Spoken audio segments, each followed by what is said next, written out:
वैदिक गर्भ संस्कार में आप सभी का स्वागत करती हूँ। यदि आप अपनी संतान को कुछ देना चाहते हैं तो मुख्य रूप से वह है संस्कार।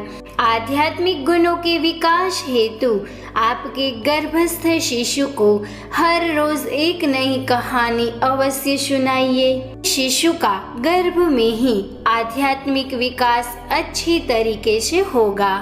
आप अपने शिशु को हर रोज एक नई कहानी सुनाकर 4Q डेवलपमेंट में से SP यानी आपके शिशु का स्पिरिचुअल डेवलपमेंट, आध्यात्मिक विकास अच्छी तरीके से कर पाएगी।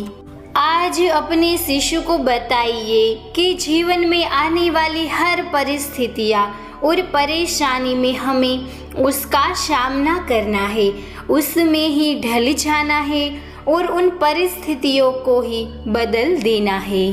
एक बार की बात है, एक कक्षा में गुरुजी अपने सभी छात्रों को समझाना चाहते थे कि प्रकृति सभी को समान अवसर देती है और उस अवसर का इस्तेमाल करके अपना भाग्य खुद बना सकते हैं। इसी बात को ठीक तरह से समझाने के लिए गुरुजी ने 3 कटोरे लिए।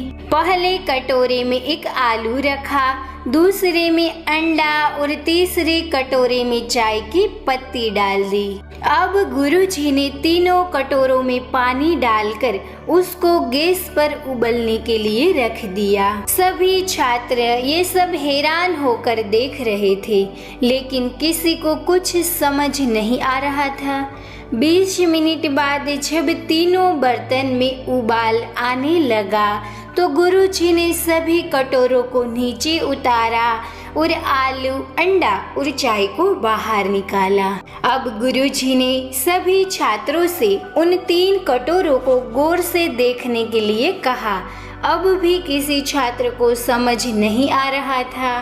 आखिर में गुरुजी ने एक बच्चे को तीनों को स्पर्श करने के लिए कहा। जब छात्र ने आलू को हाथ लगाया तो पाया कि जो आलू पहले काफी कठोर था वो पानी में उबलने के बाद मुलायम हो गया था। जब छात्र ने अंडे को उठाया तो देखा जो अंडा पहले बहुत ही नाजुक था, उबलने के बाद वह कठोर हो गया। अब बारी थी चाय के कप को उठाने की। जब छात्र ने चाय के कप को उठाया और देखा कि चाय की पत्ती ने गर्म पानी से मिलकर अपना रूप ही बदल लिया था और अब वह चाय बन चुकी थी।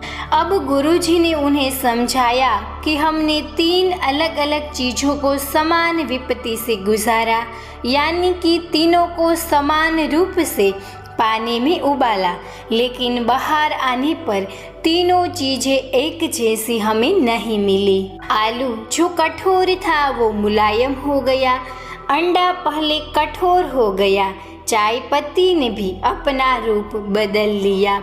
उसी तरह यही बात इंसानों पर भी लागू होती है।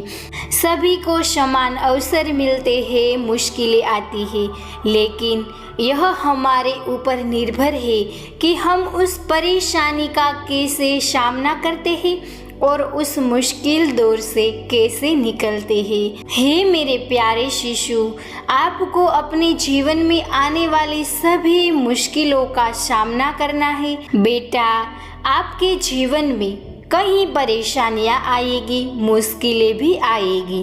आपको उस परिस्थितियों को सामना कर उसमें ढल जाना है और उनको बदल देना है। दुखी न होकर उस परिस्थिति का सामना करना है। तो बेटा, अपने जीवन में आने वाली सभी परिस्थितियों के सामने हमें कमजोर नहीं पड़ना है। उनका प्रभाव हमारे जीवन के ऊपर नहीं पड़ने देना है, बल्कि कॉफी की तरह उस परिस्थितियों के भीतर जाकर उनका इस तरह से सामना करना है कि वे परिस्थितियां ही बदल जाए। इसीलिए आपको अपने जीवन में सदैव के लिए यह बात ध्यान में रखनी है और आपका जीवन आगे बढ़ाना है। आपको यह कथा कैसी लगी मुझे कमेंट में ज़रूर बताइए। यदि आप ऐसी ही अलग अलग कहानियाँ अपने शिशु को सुनाना चाहती है तो मुझे कमेंट में ज़रूर बताइए। मैं आपके लिए नई नई कहानियाँ लेकर आती रहूँगी। धन्यवाद।